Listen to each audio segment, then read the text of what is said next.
Hello and happy new year and welcome back to another video. Now this one's a bit of a 2025 wrap up. I'm going to be chatting about why I'm currently using both APS-C and Micro Four third systems and how they fit into my workflow. Plus I've got a brand new workshop announcement as well, a few camper van upgrades, and I'll also be sharing my favourite 20 photos from the last year sprinkled throughout this video. So I really do hope you enjoy this week's episode.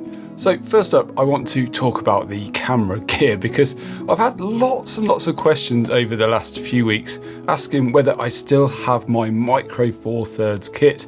And I guess if you watch the channel regularly, you might have noticed that I've used it in a few videos and I've gone back to using the Fuji APS-C setup again.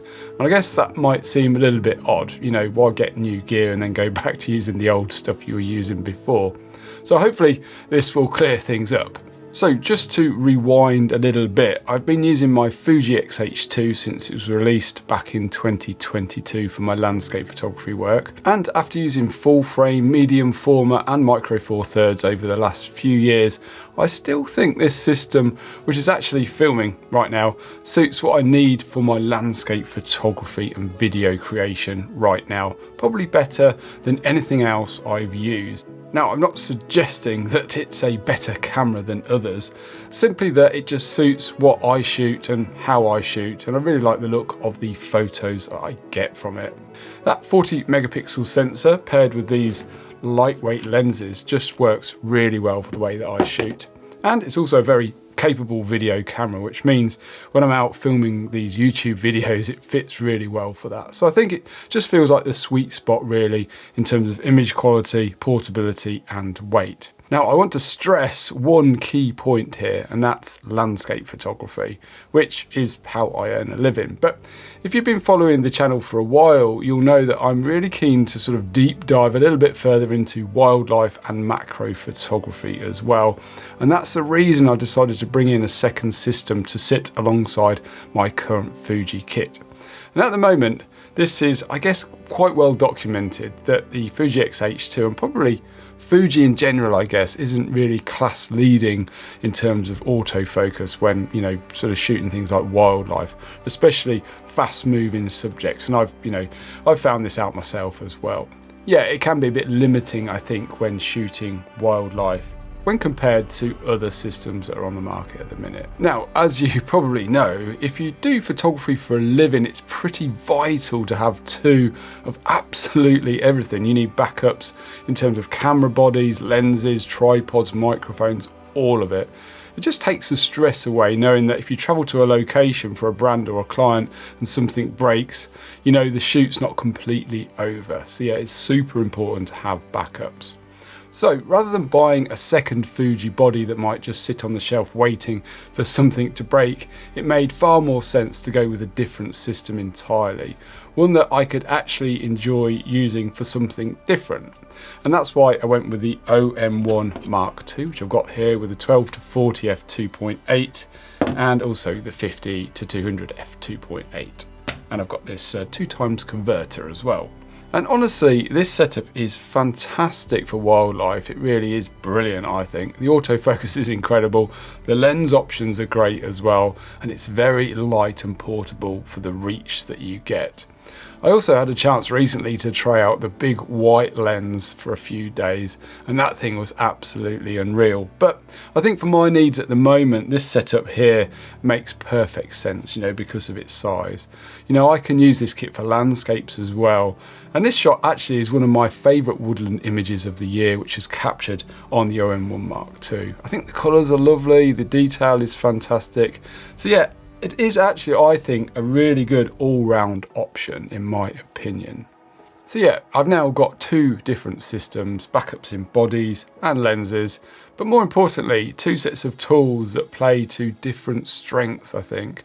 And I'll definitely be using the OM kit quite a bit this coming spring, as I'm hoping to do a lot more wildlife photography when the migratory coastal birds arrive here in West Wales.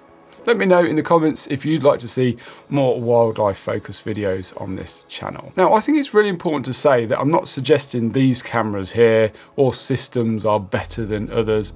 All I'm saying is that they currently suit what I like to shoot and the way that I like to shoot. You know, your needs is probably going to be a little bit different to mine, and there might be something out there that's better suited to your requirements. Yeah, please do let me know in the comments what gear you're using or what gear you intend to invest in the coming months or years. I would love to know.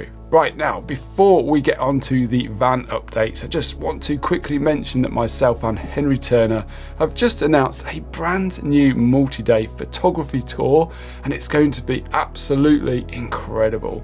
It's a 4-day workshop exploring and photographing some of the very best locations the Lake District National Park has to offer. So if you'd like to join us, you can find all of the information via the link in the video description or by scanning the QR code that's on the screen.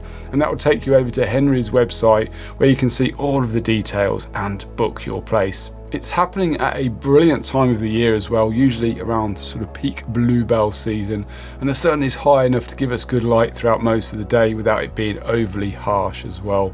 I'm really looking forward to it, so please do go and check out the link in the video description if you'd like to join us for an epic adventure. Right, let's head up to the van and I'll show you what I've been working on over the festive period. It's fair to say we've had a bit of a roller coaster with it this year, from buying the van, finishing the build, then having the engine fail, and then seeing the community come together to help fund a new engine. It's been a real mix of highs and lows, but over the last few weeks I've made a handful of little upgrades that I think are going to make a big difference going forward. Nothing flashy, but lots of practical improvements. So let's start with the smaller ones first. One of the things I've really learnt over the last sort of 6 months or so is how important it is to make sure everything has got its place, because when you're kind of living in your van, yeah, you find yourself like having to move things around constantly, especially in such a small space. So yeah, making sure everything's got its own place is vital, I think. And yeah, something I enjoy because I'm a little bit OCD when it comes to things like that. But anyway, let's start on the first little upgrade I've done, and that is to put, I don't know if you can see just down here, I've put these little webbing straps on my storage bin lids, which just means I can get at them. Super easy to lift them up. It's only a little minor upgrade, but it's just made such a big difference. Before, you kind of had to like dig your fingernails underneath them to lift the lids up. I was going to drill some holes in the top so you could hook your finger through, but I actually thought these webbing straps are quite handy.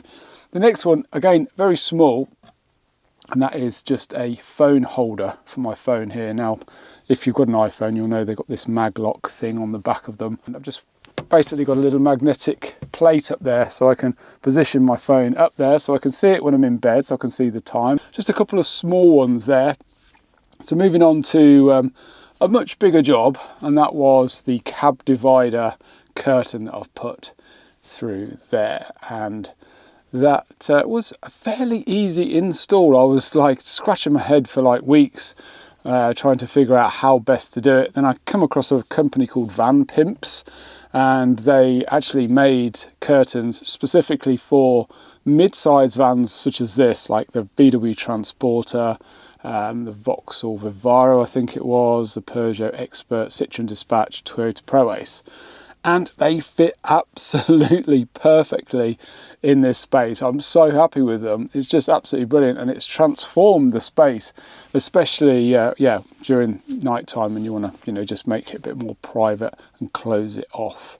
So yeah, they do actually do a side window curtain as well, which will be my next job. Yeah, I was going to sort of suck it and see how this one went with them first, but yeah, we'll be ordering the side window to complete that job over there. That is my next big job to get done. So probably the biggest job out of all of them was installing my alternator charger. Now I've got the EcoFlow Delta 2 Max, which is situated in this cupboard just down here, and that provides all of the power for my van build, and it does a really good job, to be fair. I can run household appliances on it, and obviously 12 volt as well. Now you get the app with the Delta 2 Max, and it shows, you know, the power output that you're using and what's going in, and it's really, really handy. But also when you do have the alternator charger as well, you get a secondary app which you can use to control the charger, which is really cool. So at the minute I've got a maximum output of power from my engine to the Delta 2 Max set at 800 watts. So whenever there's spare energy available, it'll start transferring that energy, that electricity into the Delta 2. And I can get, like I said, up to 800 watts. Yeah, it just saves me having to constantly get the power lead down from the house and charge it up. So yeah, just driving around. Yeah, fantastic. Now I've got a few more jobs that I need to get done in here. The big one is the diesel heater install. The majority of that work has been completed, like I've drilled the hole through, the heater, the exhaust, that's all installed. But I made a bit of a mistake on piping up the diesel fuel tank. I actually installed it the wrong way round, and that's because I wasn't thinking correctly. I was in here when I was doing it, and of course when I flipped it round, because the nozzle sticks out that way, it was all upside down. So I just need to redo that, reinstall it and get it all primed and up and running and ready to go for some winter adventures. So that's cool. I also want to carpet the panels that go in these back windows, so that's another job that I'm going to be completing in the next day or so as well. So yeah, a few more jobs to do, and then it's just a case of getting everything organised. Oh, I also want to put some gas struts on the bin lids as well, especially these two side ones, so when I lift it up it'll support itself, so you're not having to like constantly hold it while you're getting stuff in and out. That's another job. So yeah, I think it's ongoing, isn't it? But yeah, I've been thoroughly enjoying it, to be honest. So hopefully those upgrades will be helpful going forward. So yeah, once again, Happy New Year. I genuinely wish you and your family all the very best for 2026. Thank you as always for your continued support. It really does mean the world to me. Now I've got some great adventures planned for the coming year, and I really hope you'll stick around for those as well. Now I'd recommend checking out the video over here if you haven't already seen it, and the link on the other side will take you to the Lake District photography tour if you fancy joining up with us. Anyway, thanks again, and I'll see you next week.